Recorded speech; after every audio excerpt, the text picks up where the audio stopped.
Yeah, right. Okay, well, welcome everyone who is listening in, and you're listening to two buddies chatting about their great love of worship music. Matt and I kind of serve two sides of the same coin. He's highly involved in the Loop side of things with LoopCommunity, and I do PraiseCharts with my team. Matt's got a team in Chicago, and so we connected, I don't know, maybe 2 years ago or a year and a half ago or so, and just really hit it off as friends and have been a great encouragement to each other as we serve churches around the world together. So Matt, I'm hearing from you and just around that things are going great with LoopCommunity, and you guys are growing and expanding and continuing to serve the church. So why don't you just give us a little bit of a window into your world, some new things that are happening that you're doing to grow your world in LoopCommunity, and then worship leading as well. So love to hear about it. Yeah, totally. Well, I'm actually sitting in our new LoopCommunity offices. We moved into an office space downtown Chicago, and I live downtown Chicago, but we ended up moving to an office space down here, and so if you hear a train go by, that's going to be the Chicago L line going right by our window. And I'm sitting there now, and so you might hear that every once in a while. It'll be the brown line. And but yeah, no, it's exciting. There's a lot of great things going on in the community. You know, we're constantly developing we have an app that's for free for iPad and iPhone, and we spend a lot of time developing that and making it better, adding new features, adding new songs to our catalog, and we're working on the next Looptimus run for the pedal. And so when I'm not doing all of that, though, I am a worship leader and a songwriter, and I've been doing worship leading and songwriting longer than I have been LoopCommunity. LoopCommunity has only been around for 4 years, but I've been leading worship since I was 13. 29 now. Can you believe it? Oh my gosh, I'm almost 30 in a couple of months. Yikes! That is over the hill, apparently. So that's it feels like it. Oh man, dude, that's crazy. That means that it's been like 17 years of leading worship, and my first full-time job at a church was when I was 16, and I've been working at a church ever since then. So wow. So I'm currently on staff at a church here in Chicago called Harvest Bible Chapel, and their worship ministry is Vertical Church Band, so there might be people here who have heard of them. So I lead worship on the weekends there at Harvest, and Harvest has 8 or 7 campuses all around Chicago, and so I go to a different campus each weekend and lead worship. And when I'm not doing that, I probably have about 25 weekends a year where I travel with my band, and we lead worship at different churches, either around Chicago or even in the Midwest region, or lead worship for, a youth conference or a camp, youth retreat here now, and write songs. And so it's something that I really enjoy doing. I love doing that. God willing, I'll do it for a very, very long time. And you like the balance of being able to lead worship like you do. You have a home church, you get to go on the road, and then, in between the week you can fill your time serving other churches that, need resources to do the very same thing, all around the world. It seems like a great kind of balance and mix to connect with people at so many different levels. Yeah, it is a really interesting mixture. It was hard for me to stop working at a church Monday through Friday just because I had always done that. And I almost kind of I remember when I first stopped doing it, I kind of felt like, oh man, I'm leaving the worship leading role. I'm leaving a worship leading job. And then I kind of realized that actually Monday through Friday, what I do now is I'm still leading worship, but I'm not doing it in the way that I always had. Like I'm leading worship a little bit more indirectly now in helping churches and other worship leaders do what they do better with LoopCommunity. We're building resources and tracks to help other worship leaders do what they do. And so I'm kind of leading worship in a way, in a more indirect way during the week. And then on the weekends, I get to, actually pick up my guitar again and sing and play. And that's good too, just because I love it. You know, it's my passion. But I think it also helps me stay connected to the local church and, you know, the needs of worship ministries, you know, all over the United States. And it kind of keeps a pulse. You know, I have a pulse now, you know, of like, okay, this would be, sometimes I'm leading worship and I'm like, wow, this would be a great idea. What if we started doing this at Loop Community? And it's all out of like, what would be a need? What would help people? Yeah, for sure. So, hey, I do like the balance. Just saw a picture of your band floating through, and Natasha is controlling the PowerPoint, so maybe she can go back to those guys. Why don't you tell us who these friends of yours are and how you met them and came together with this, like, what is this band that you get to travel around with and lead worship? Who are these guys? Yeah, these guys are some of my best friends in Chicago. On the left, his name's Austin Massey, and he plays bass. And he sings and also writes songs. He's a really talented songwriter. In the middle, that's Kevin Rowan. And I met him 6 years ago. He was one of the first people I met when I moved to Chicago and started working at Harvest. He was playing electric guitar at Harvest, and we just became really good friends and hit it off from there. And then the guy on the far right his name's Roman. And actually a lot of people ask if we're brothers because people think we look alike. But his name's Roman, and he is a drummer at Harvest.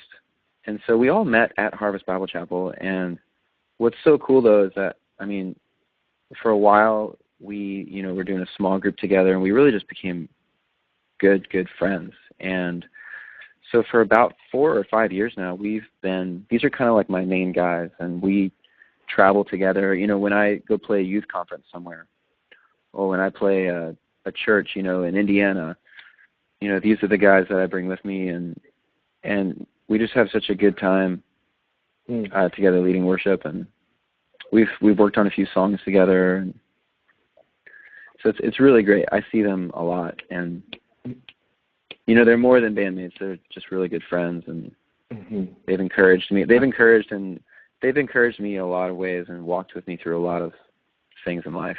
So that's good. Awesome. Well, today's a big day for you with the release of your album. I imagine you guys were a part of that experience when you guys recorded. Tell us a little bit about Alive and Free and where you recorded it, how that kind of came together. And then, you know, I got lots of people who are interested, including myself, because as you know, I'm in process of just coming out with a little album that's not quite in the worship world. I'll tell people a little bit more about that after, but I am definitely interested in all that you got to say about the process you've gone through from recording the thing and then figuring out how do you get, you know, people to know about it. And in particular, you know, when we talk about this kind of indie world, it's like those of us that don't have a major, you know, $100,000 or $1 million music publishing company behind us that's going to take care of all the radio promotion and, you know, SOCAN and ASCAP and all that stuff. It can be almost overwhelming. So let's kind of walk into that process a little bit with you, and everyone I think will just be listening and layering that onto their own dream. Maybe people are listening in and they've got an album in the works, or they're just songwriters, or they've released an album and they've got a whole bunch of CDs sitting under their basement and wondering, you know, what do I do with all of these? So the whole gamut. And we want to just kind of relate to everyone because I think there's this dream inside of all of us that we've got a song inside of us. You want to record it. We want to share it. But, you know, there's lots of people doing that. And you know, how do we kind of stand out amidst the crowd, I guess you might say. So yeah, where do you want to start maybe some people walk us in? Yeah, go ahead. Yeah, I know it's a pretty huge topic. There's so much we could talk about it because I bet there's people here maybe who are listening who are, like maybe you've done your own album before, or you have a bunch of songs that you want to record, and you're just like, where in the world do we begin? And it's amazing how much work it takes to put something together. I was thinking about it a couple of days ago of just like, it's just crazy to think about when these songs even first started. You know, it was, I think Alive and Free, the first song on this project, started originally 3 years ago when I was driving in my car. That was back when I owned a car.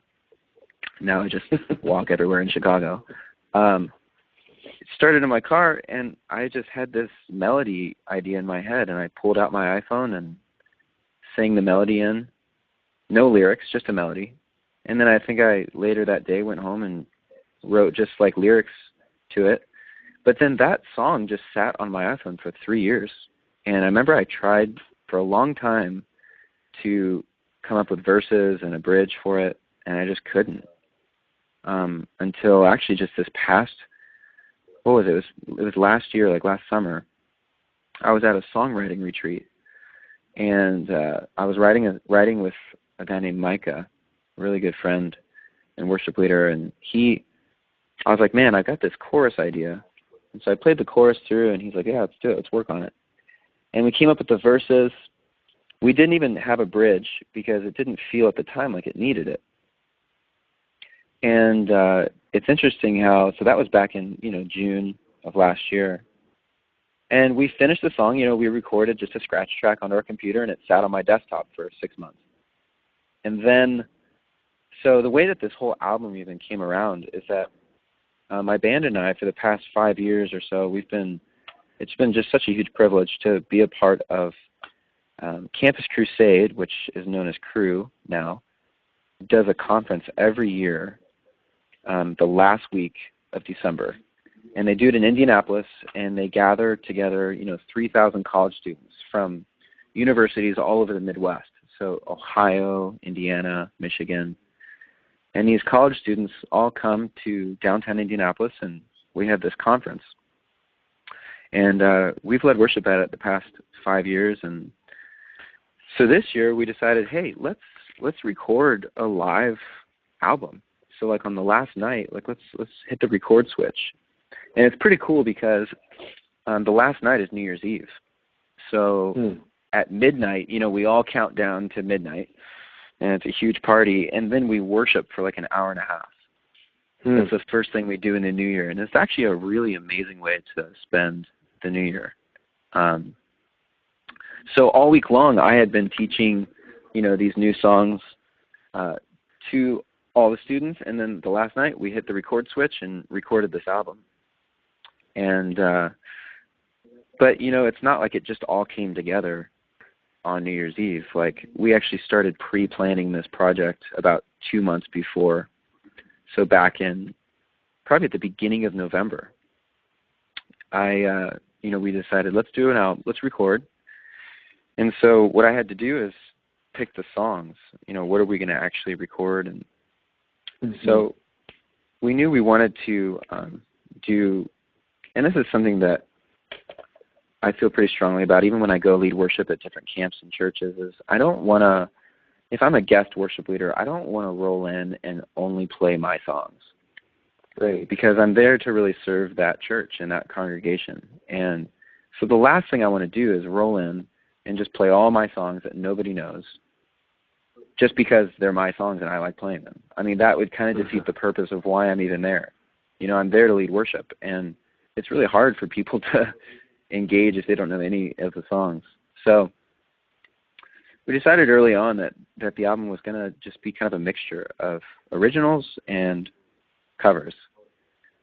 So we were like, let's pick let's write 2 original songs and work on them and then record those for the album. And so Alive and Free was one of them. I was like, I've got this song on my desktop, but doesn't feel completely finished. And so I sat with this guy named Phil Shaw. You'll actually see his name on the songwriting credits as well.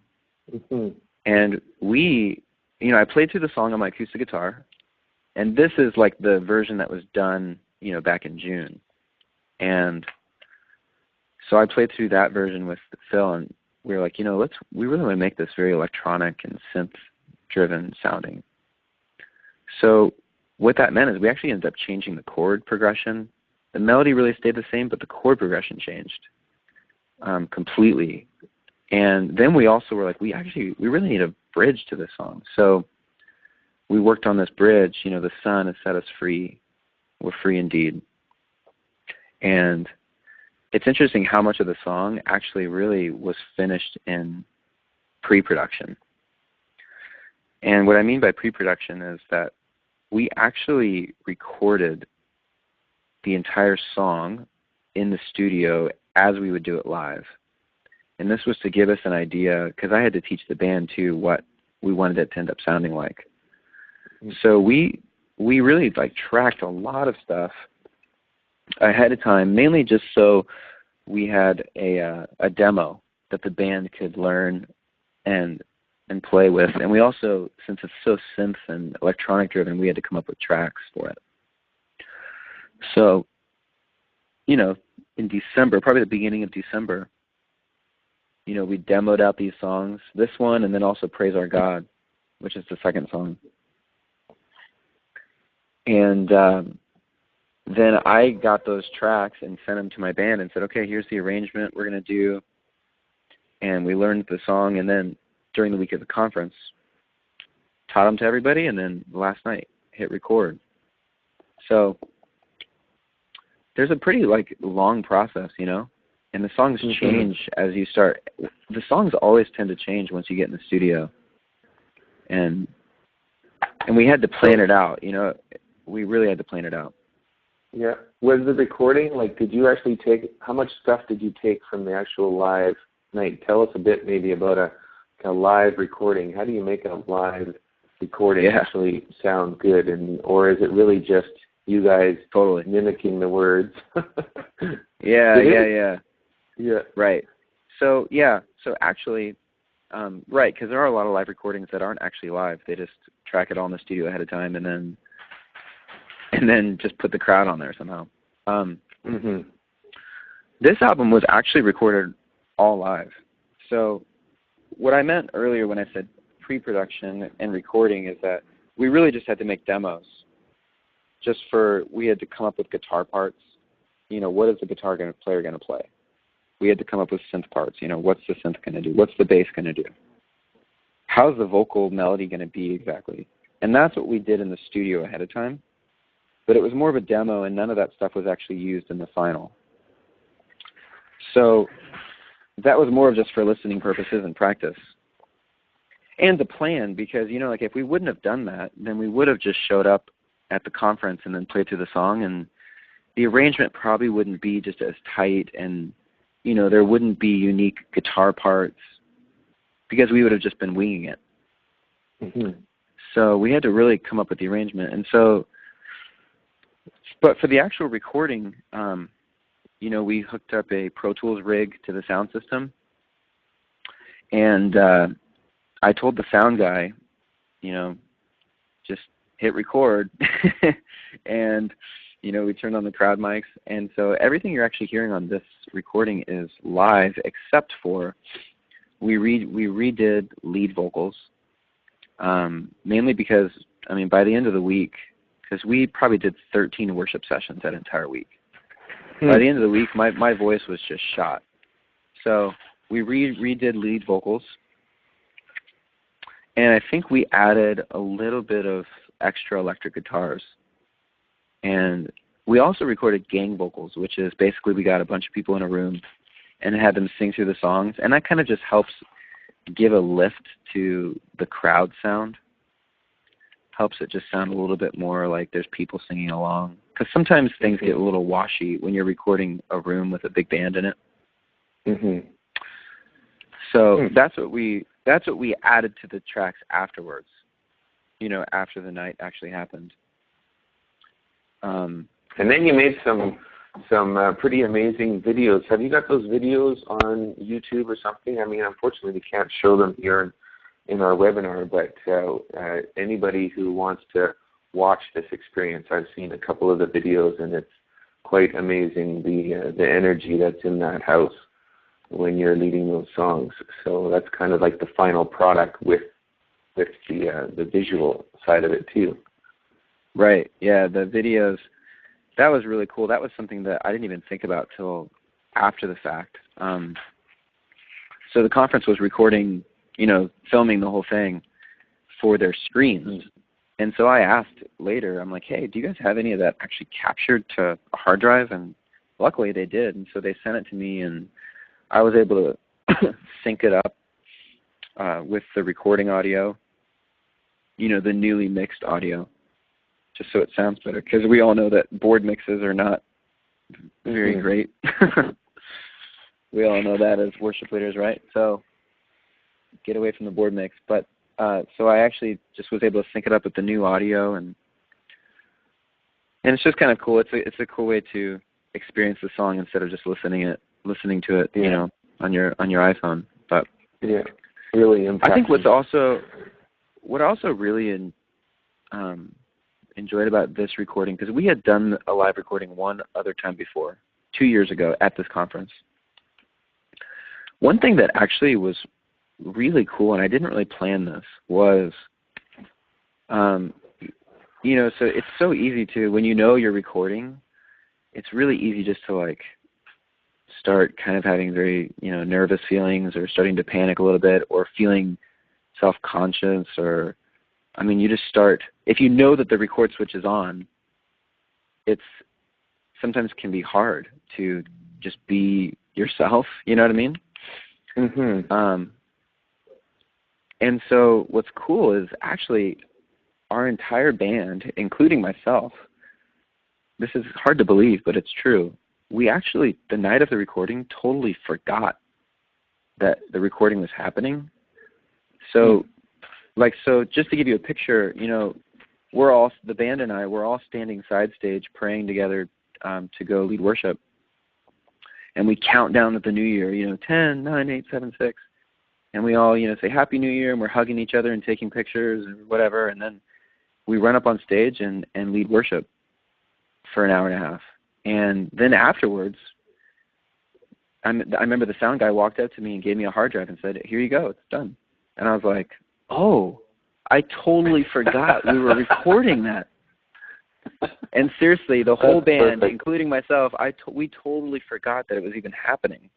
I knew I had worked on it for 2 months, up to that point. And I knew all week long that it was happening on the last night, and I totally forgot the night of. And I'm so glad I did, because I feel like what you're seeing on the videos and stuff like that is just so, it's just totally natural. Everybody in the band, no one is, thinking, oh, you better play well, it's recording. Yeah. Well, okay, so here's what I'd like to do for the next little bit as we continue to talk about this. We've talked a lot about the whole recording and songwriting side, and I want you to talk me through a little bit of the promotional side that you've gone through to prepare for this day, because this is the day that your album has gone live on iTunes, right? So we're kind of on the day where you've done it up to here. So walk us through that, and then while we're doing that, I just want to encourage those of you who are listening in. I'd love to make this interactive. Any of you who've had any experience or you're on this journey of doing this, and if you have any questions, we'll just shoot from the hip. I will speak the questions to Matt, and he can tell us about, his perspective from his experience. So just want to encourage you to use that little button up on the top, ask a question. It'll go into Natasha, and she will sort through them and send them down to me via Skype. That's the kind of the whole, it's going to go from you to Portland, up to Vancouver, and I'll send it to Chicago and back to you, and that's how we're going to make it happen. So we'll do that in about 5 minutes. So Matt, why don't you give us the overview of various things, trial and error, that you've gone through in the last few months as you've thought about how to get this album out to as many people as possible. And then we'd love to make this interactive with people asking questions. So I know there's a chat down on the side, and I'll try to keep an eye on that. But if you can put your questions up in the Ask a Question thing up in the top, that'll really help there too. So just give us the overview anyways, Matt, of the promotional side, because it's all you, man. There's no major, BMG music empire of the world, doing all this for you. So right. Well, that'd be nice if you're listening. Yeah. I know, because I'm not signed to a label. I'm not, I'm not signed with a publisher or anything like that. It's all on my own, and that can be a lot of work. It also can be a lot of money. But, when you're passionate about it, it's more than just work at that point.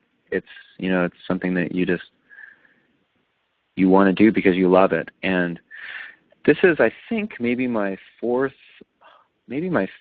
project that I've worked on and promoted on my own. And one thing I knew that I wanted to do for this one that I hadn't done before was, I don't know if there's anybody else that's listening that's like this, but I'm just not very patient. And so when I would get final mixes in and get the album art, I would immediately release the album.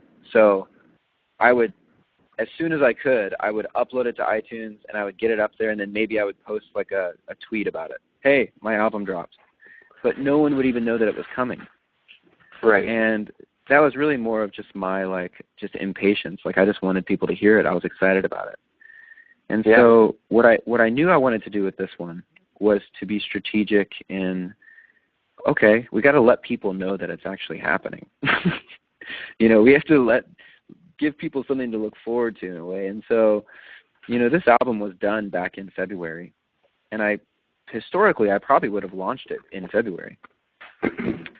But I decided to wait and give it 2 months, so April 21st, and which is today. Go get it on iTunes if you're listening. And I gave it 2 months to really just spend some time promoting it. And I made videos for Instagram, little 15-minute snapshots, sent out tweets, Facebook stuff. Also, what I also did is I actually started a note in my phone. About 3 months ago, I started a note in my phone of ideas of how to promote this album, especially since I'm doing it all on my own. And I just started coming up with all sorts of ideas. So different friends that I know, different blogs that I would want to review it.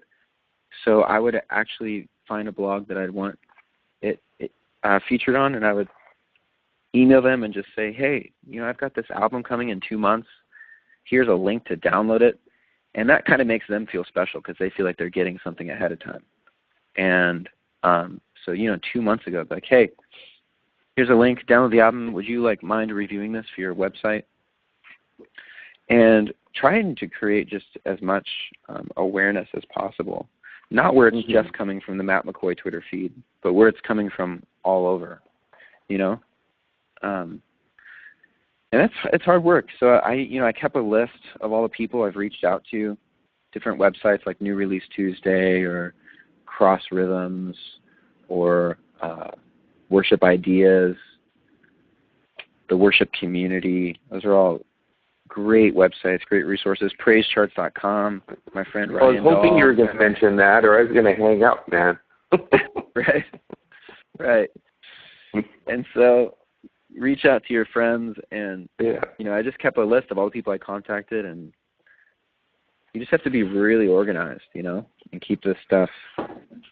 I kind of had to come up with an editorial calendar in saying, okay, I've got these 7 videos that I want to post, so I'm not going to do them all in one day, like impatient Matt would want to. But instead, I'm going to post one a week, and just try to keep the flow going. Well, that sounds like what I'm really hearing from you is, don't just release the thing without a plan just because it's recorded and and ready. There's still benefit to thinking through, now what are you going to do with it. That's amazing that you had this ready since February. You've been sitting on all the recordings, pretty much ready to go, but you were wanting to be thoughtful about how this whole thing was going to go live. So that's really good. And I would have loved to release it, but I just couldn't. Yeah. Talk to us about the whole iTunes and digital as well as print. Or have you decided to go more digital than physical, or what's your balance there? As far as you don't want a whole bunch of physical CDs sitting in your garage, so how do you figure out, how many of these you're going to invest in? Because that's money out of your pocket up front. Oh, totally. Right? Totally.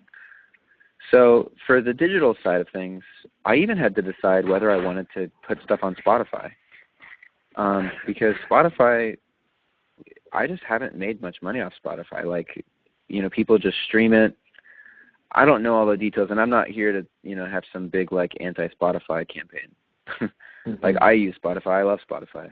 But I do know, though, also that as an artist, having my music up there, it's definitely not as good as having CDs sold or on iTunes. So I had to decide even ahead of time, like, okay, am I even going to put this on Spotify? Knowing that I'm not going to make probably any money from that. And I decided to do it. So I went through a company called CD Baby, and you can pay, I think it was $60. And what they do for you is they distribute your album out to all these different distributors. So Amazon, iTunes, Spotify, Rhapsody, all that kind of thing. And I decided to actually have it distributed out to all of those services.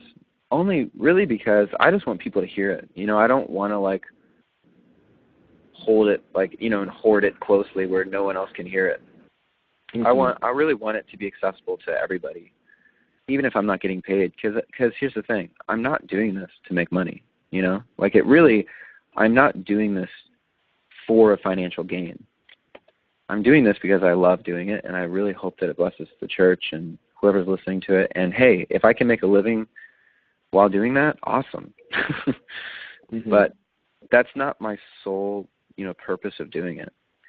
And so I did.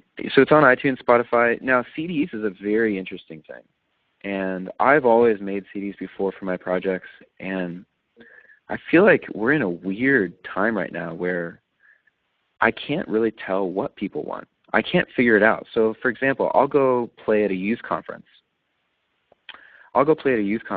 And this even happened a couple months ago. And I had all my CDs sitting out, and I had this like 14-year-old kid walk by my merch table and say, "CDs?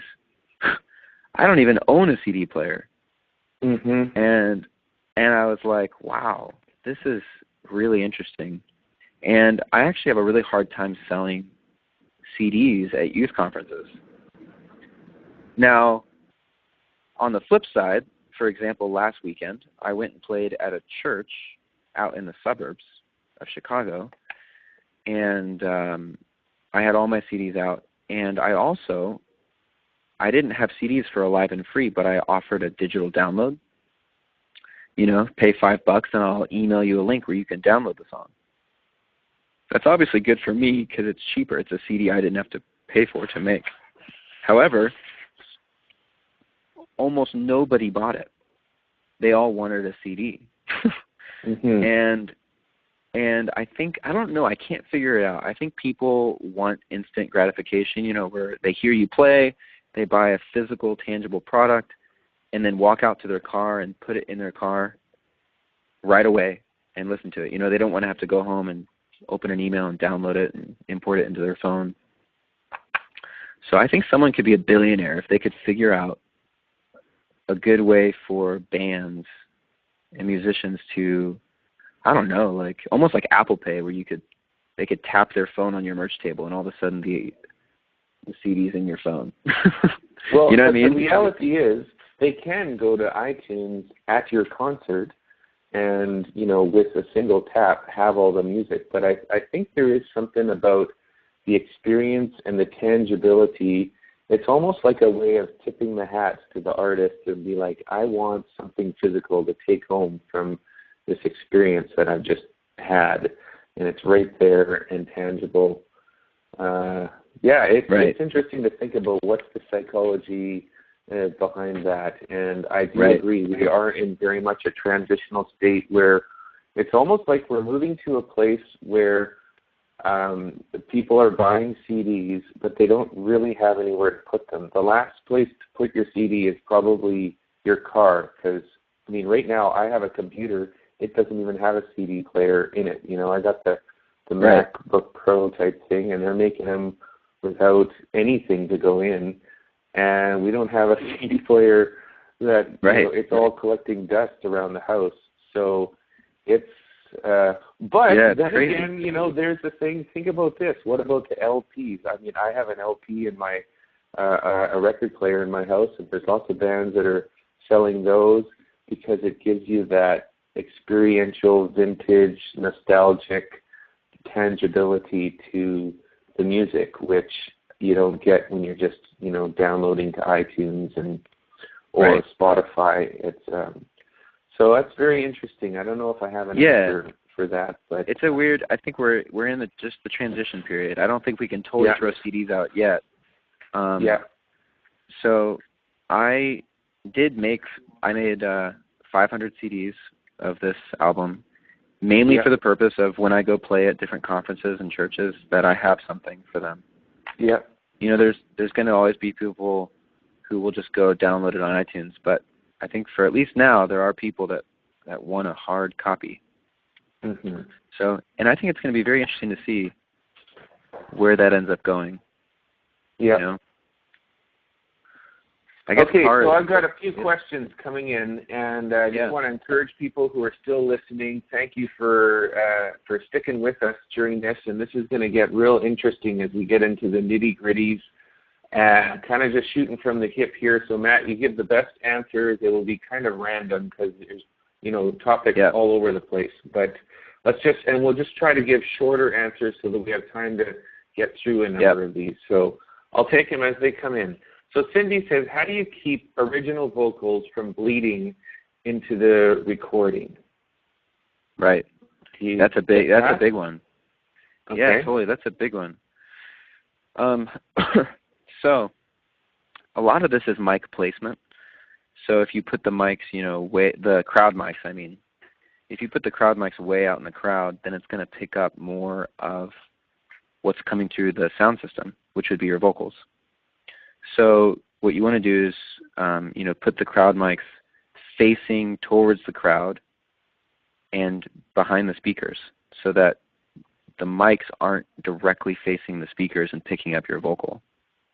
And so it's also the type of mic you want. I wish I could actually talk more technical on that because I don't really know microphones very well, but I do know that there are obviously better mics than others for this. And so I think it's like a directional mic where it only picks up the direction that the mic is facing. So that's a big one. We didn't have to. So you might be thinking, well, did you have to turn down the volume of the lead vocal? And the answer is no. Like, we ran the house the same way we would, even if we weren't recording. And then when I redid my vocals, I just sang exactly what I did in the live recording. So that way it matched up perfectly. Where it gets a little weird is when there's ad-libs, in between lines when I say like, sing it again, or, shout it out or whatever. Yeah. And those we actually left. I didn't redo the ad-libs. So. Okay, so the big thing is there is something to picking the right microphone and pointing it in the right direction and having it positioned in a place, in relation to the speakers. You definitely have to be thoughtful about that. You can't just put the microphone out there, willy-nilly, or you're definitely going to get the bleeding. So, but it's probably a pretty technical thing to think about. But it's definitely it's able to overcome that. So that's good. Okay, right. So there's a guy out there named Ryan. It's not me. It's some other Ryan. Hey, Ryan. Anyways, how do you go about getting on sites like New Release Tuesday, etc.? So are there some sites that are harder to get on than others? Right. Yeah, so I actually would literally just open up a bunch of tabs and go to these websites and then search their sites all over for an email link. Any email link you could possibly find. Like, even if it's info at New Release Tuesday or reviews at New Release Tuesday. And then I would send an email either through their form. If they have a form, then use that. But sometimes I've even done blind emailing, which means let's just say I only find an email address for info at New Release Tuesday. We'll send an email, but maybe do another one. Do support at New Release Tuesday or help@NewReleaseTuesday, and send it to all of those, and just to make sure you get it to somebody. I think calling is also always the best way. It's so much better than email. If you can get someone on the phone, that's so much better than sending emails, because I think there's just more of a personal connection, and a lot of times it's just easier to get people to support what you're doing. So, there's really no like trick in that it's not like there's a website you can go to and say, like CD Baby, where they put your CD on every site. There's not a website where you could go and say, hey, review my album. You really have to contact all of them individually and just ask them. Say, hey, I've got a new album coming out, on such and such date. Here's a link where you can download it. I also find that you want to make your emails if you're doing this over email, you don't want to be writing these long emails. No one wants to read long emails. I honestly think long emails are the worst thing ever. I can't stand when I get long emails. So just get to the point about what you are wanting. What are you emailing about? And give them a link, where they can download it, and a phone number where they could call you or email you back. And I don't know. I think that's really all I would do. You can also, can I just throw out another idea? Yep. Another way is like maybe not even just to their website, but find them on Twitter, find them on Instagram. It's funny, I feel like it's almost easier to contact people now through Twitter and Instagram because it dings right on the person's phone, People are logging into their Instagram all the time or logging into their Twitter. Yeah. So I've had good luck too just tweeting at them and saying, hey, who would I talk to about getting an album review on your site? And you might have better luck that way. Okay, there's nothing that can replace, the hard work of just sending out those requests and hoping that they come back with some good response. So, okay, Isaiah is saying, for someone who wants to be a professional songwriter but he does not want to tour, what's the best approach to get into that field? I'm already writing for the church and releasing content for some self-promotion. So what would you say to some aspiring songwriter that's not out there touring? Right, and doesn't want to tour. Right, just wants to write songs. That's awesome. I think just keep going, keep writing songs. I think the more you can co-write and collaborate with other writers, the better. Good. Yep. So, very good. Like find other writers, whoever they are, if they're in your neighborhood, in your church, at another church down the road. Don't be afraid to reach out to the other worship leader at the church, across the city. Yeah. Get together with other worship leaders and other songwriters and write as much as you can. And I think just doing that will, one, make your songwriting better, but two, it also opens up just like your sphere of influence and connections. Maybe someone that you end up writing a song with, maybe they decide to record that song on their next live album, and then you have a songwriting credit now on that album. So just collaborating with people is so much better. I think, what is that quote? You can go fast alone, but you go far together. And you go farther together, So that's really good, because ultimately, if you write a song, no one's going to hear it unless someone is singing it, and especially probably needs to be outside the walls of your own church if you want to get the song out there. So collaborating puts you in touch with other, maybe there's somebody else who is co-writing the song who's going to take that song out and record it and maybe tour with it or something like that. So that's really good stuff. Okay, Anthony says, I know you do tons of stuff through Ableton. Do you or can you really get a good recording and mastering done through Ableton, or is it really a big necessity to go to the studio? That's a really good question. That's a really, really good question. And the answer is, I mean, Ableton is a really powerful recording software. And if you have the right plugins and you know what you're doing and you know how to use Ableton, and by what I mean by plugins is that means that you'll probably have to buy a lot of third-party plugins, you know, EQs and compressors, that kind of thing. You can make a very great sounding album in Ableton. It's very powerful. I personally am not. I'm not comfortable with mixing and mastering an album in Ableton. My last album, I actually did record the entire thing in Ableton. And what I mean by record it is it means I actually just tracked everything. So I hit the record switch and recorded my guitar, recorded my vocal, recorded the bass, all that stuff. But I didn't mix it in Ableton. So I actually sent the tracks off to somebody else who's really good at mixing. And that's actually it's an interesting thing. So I would recommend that you don't mix your own stuff.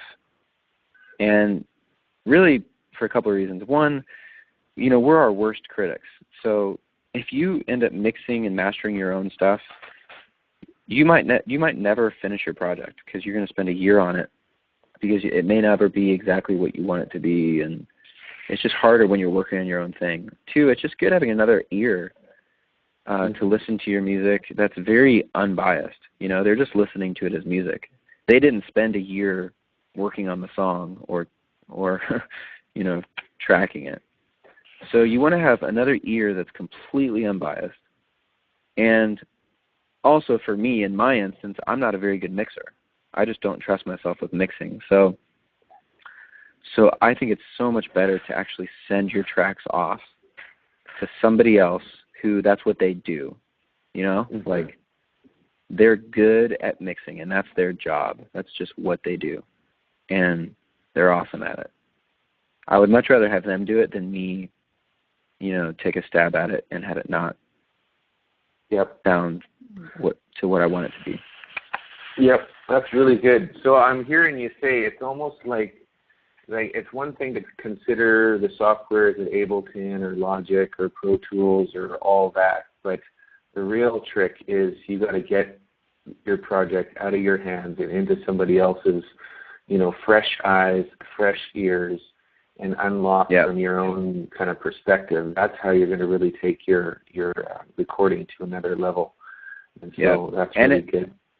And it does take some financial commitment, you know, because unless you're friends with this guy who's a good mixer, I mean, you're going to have to pay him.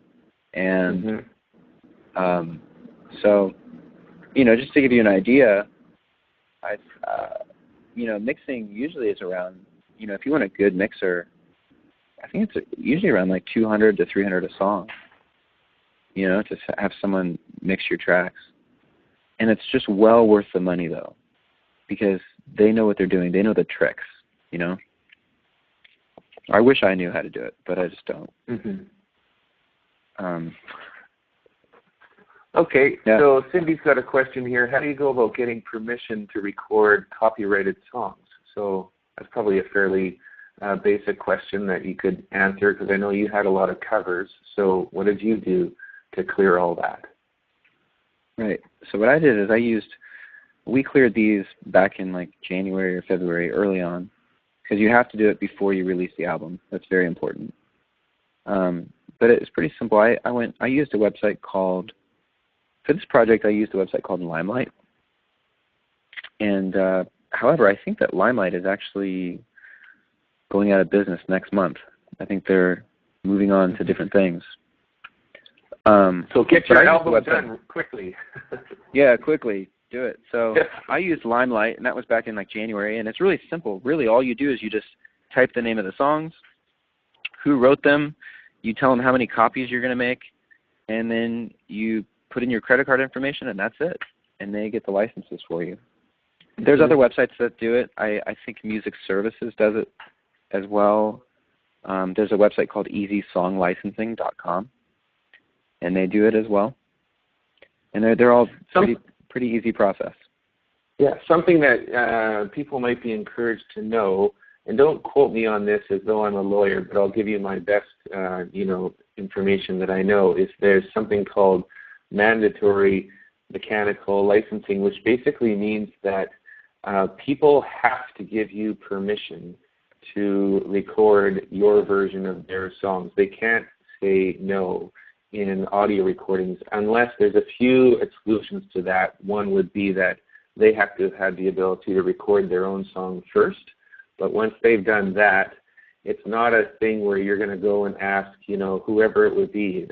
They can't say, no, I don't want you recording my song. So that might be encouraging to those of you who are thinking about recording a song. You don't have to wonder, so-and-so is never going to give me permission to do their song. The print world is different. That's a permission-based thing.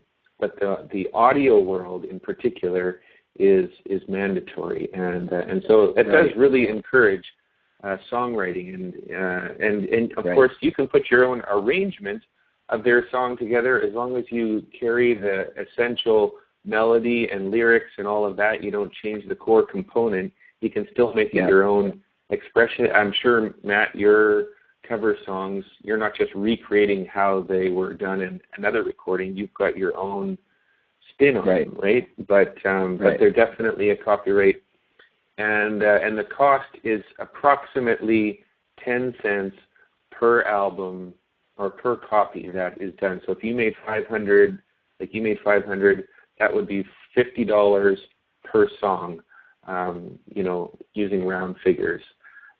So if you got 10 copyrighted songs, you got $500. If you're making 500 copies, that's a royalty expense on your whole project. But there are definitely a few clearinghouses, Limelight being one, and I'm sure if Limelight goes down, there's going to be something else will pop up. But there are ways to get that all cleared fairly easily. Yeah, you don't have to call Chris Tomlin and be like, hey man, can I do this? Yeah, these websites take care of that for you. Yep, that's right. So, we got time for a few more questions. Frank was just asking or suggesting, instead of creating CDs, what about USB sticks? Did you ever think about that or other means other than CDs for getting your songs out there? You talked about download cards. I mean, there's a few other tricks in between the CD world and the pure digital, but I don't know if anything else came across your considerations. Yeah. No, I think that's a great idea. I think USB sticks is a really good idea. It's funny that even, isn't the new MacBooks, they don't even have USB drives though, do they?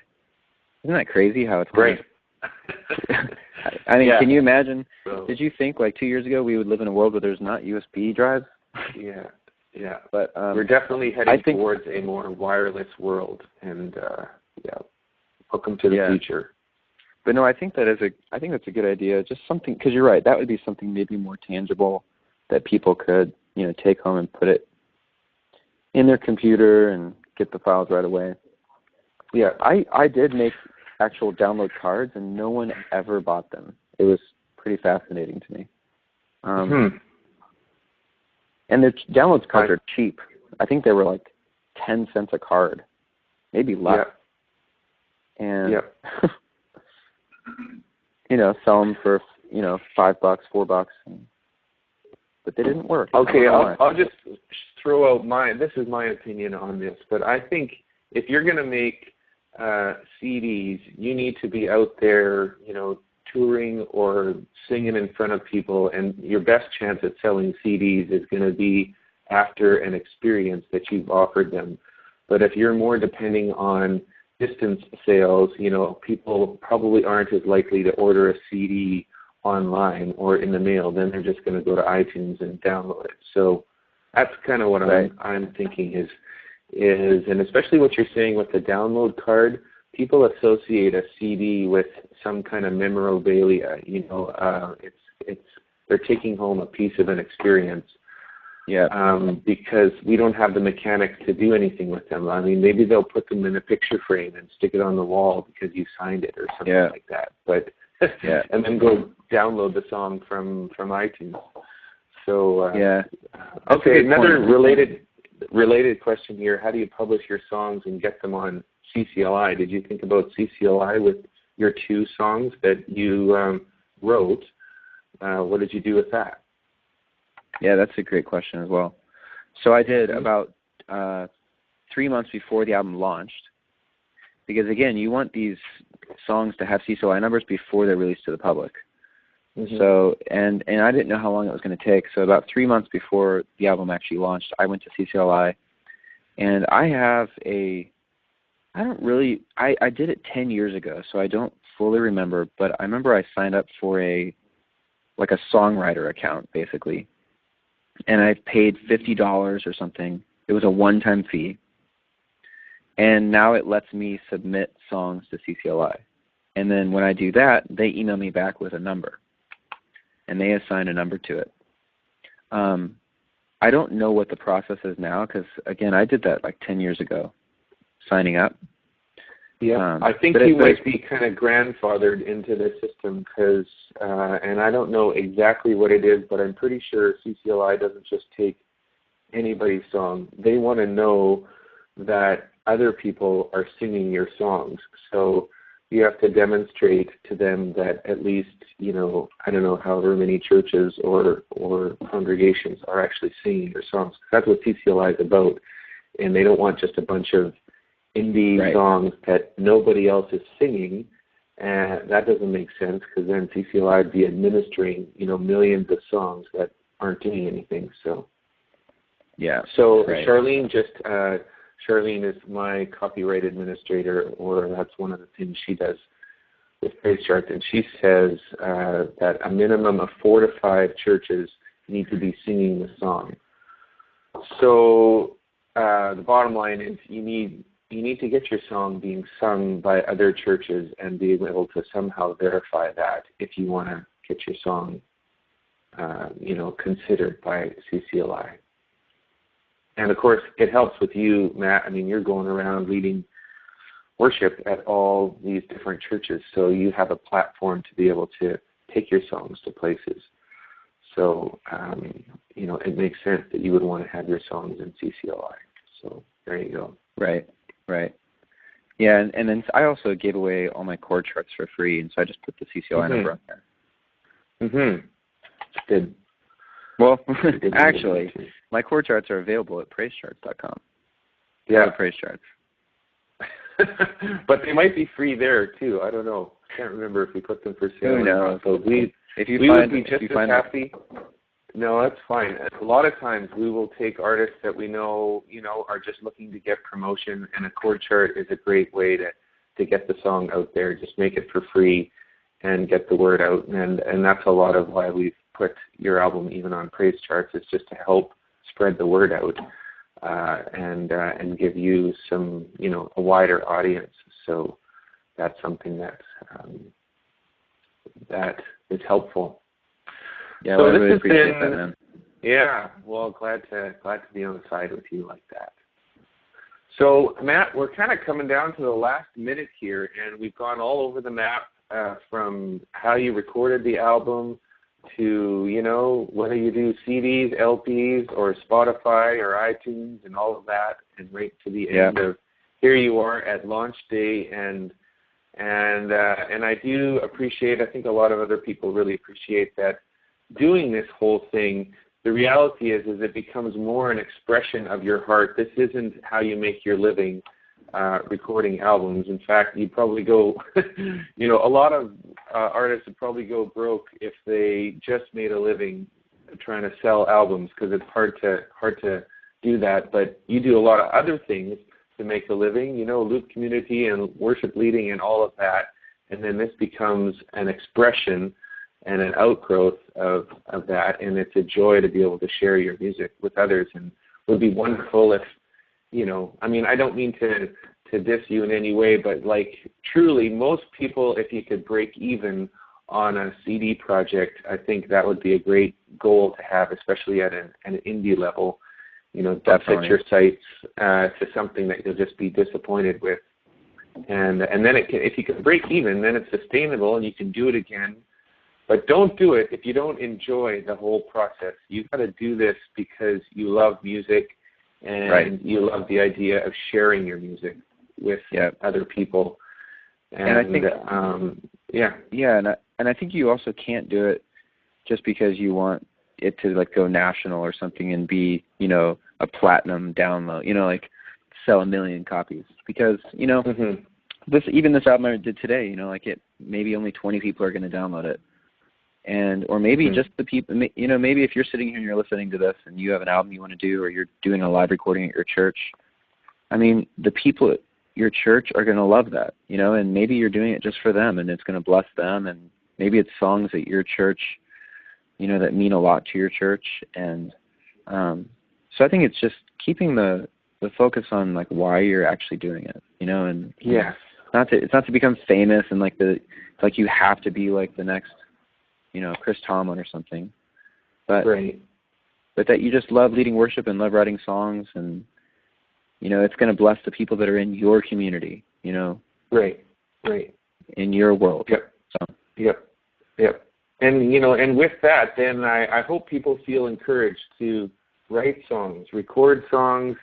Don't feel like just because you can't measure up to, you know, the big industry super hits that you don't have a voice to share, because, you know, this world can't live on just the Chris Tomlin and Hillsong and all of that. We need the indie voice. We need the voice of the people who are on the ground floor in the local community churches around, and your people want to hear your songs because it's meaningful and it's very personal. And yeah, just I really feel strongly about that too. Even in PraiseCharts, we promote a lot of, you know, very super popular music, but actually I'm really passionate about also giving a voice to the independent songwriters. And, you know, we're doing this whole Song Quest thing. I think we're in our 3rd or 4th round of it. We had like over 100 songs submitted of all these people who've written songs, and they have no publisher behind them, no platform, you know, pushing them and marketing them. So we're trying to just encourage songwriters. In fact, Natasha just reminded me we have Song Quest 3 coming up. The submissions start June 22nd. So if you've written songs, this is just one way we're trying to help promote you. And we've got a large email database and a ton of traffic coming to PraiseCharts. And now I can't promise you it's not like come one, come all, that, you know, your songs, we get the songs in and then we whittle it down to 25 out of the, so we took 100 and however many that came in and whittled it down to about 25. And then it becomes the people's voice after that, and you get votes and shares and downloads, and we track all of what the people are saying.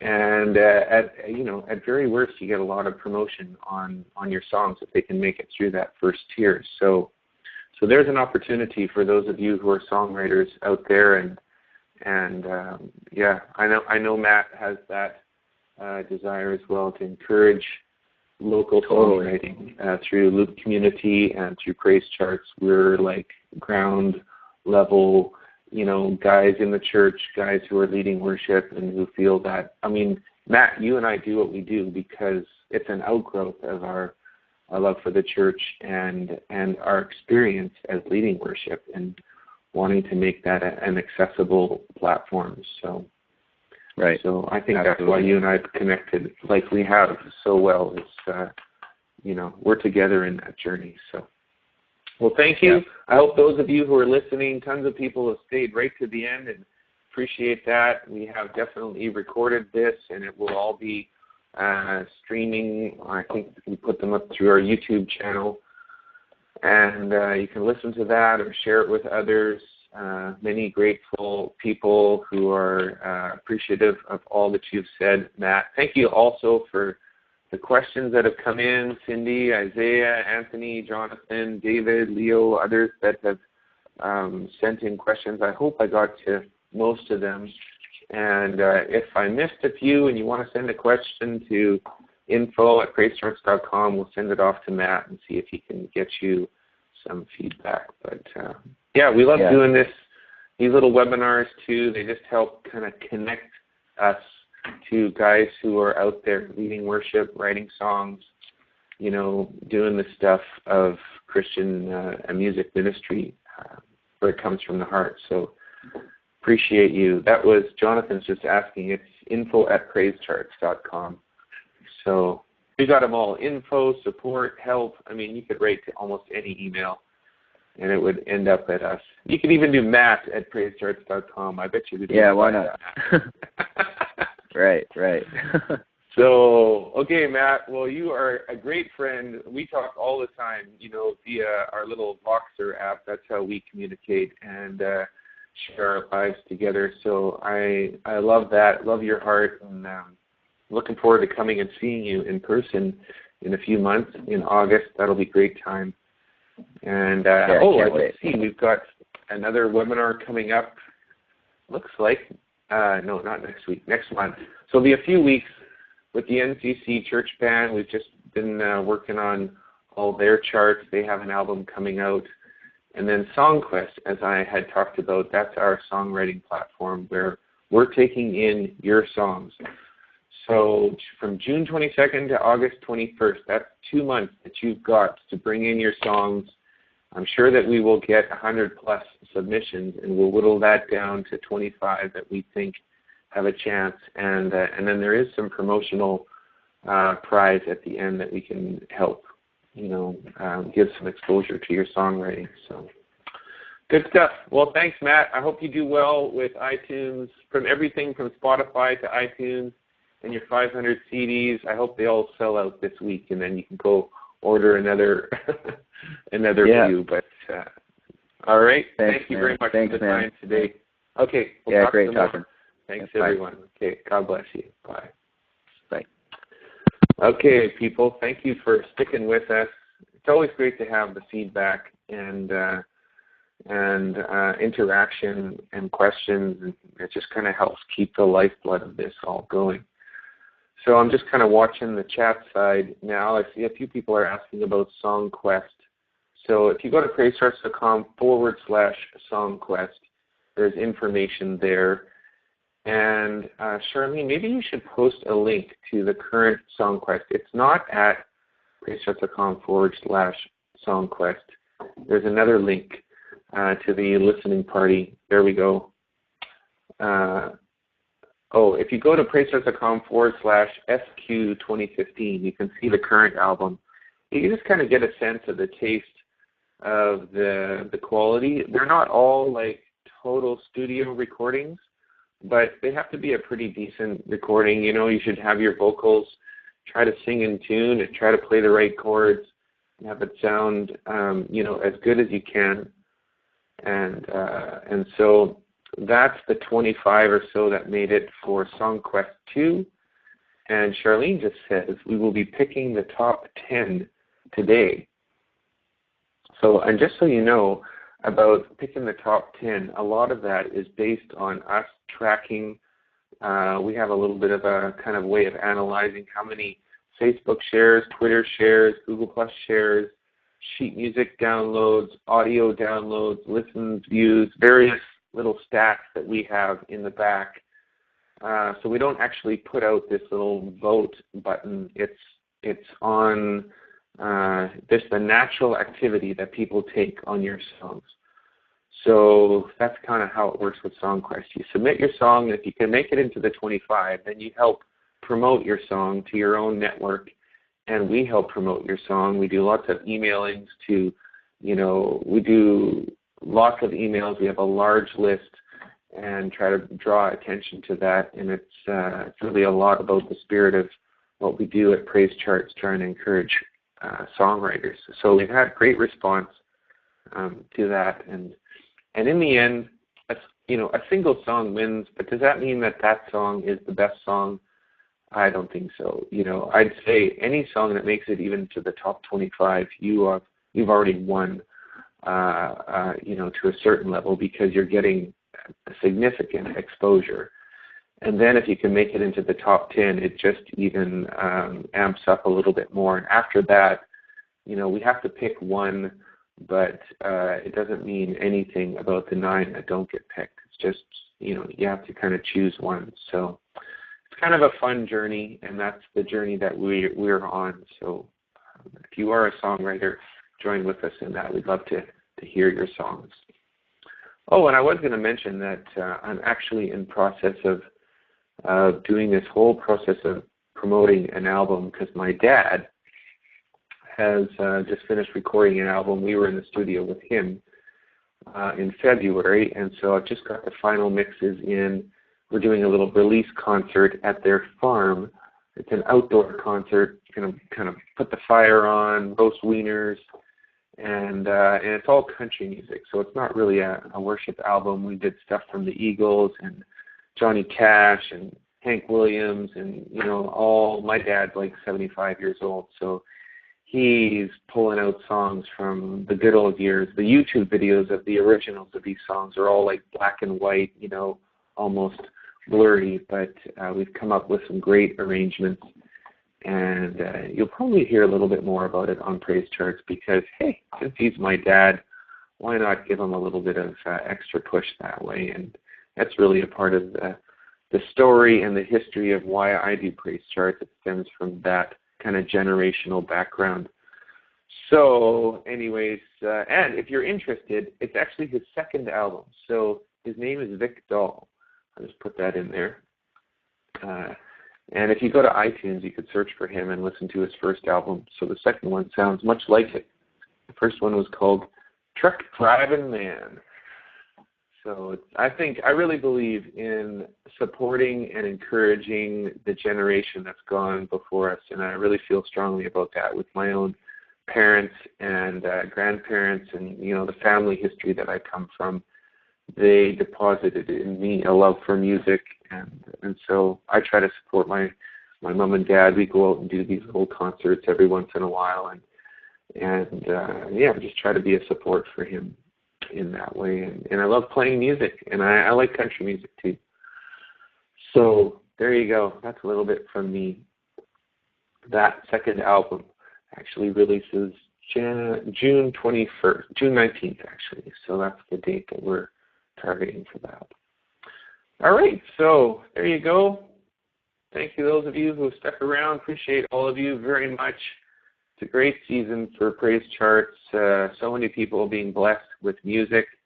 I'm actually a user as well. I am working with my own worship band, and I tell you, man, when I need charts, I'm going into PraiseCharts and finding songs and chord charts and customizing them a little bit, just tweaking them to make them my own in various ways that I can.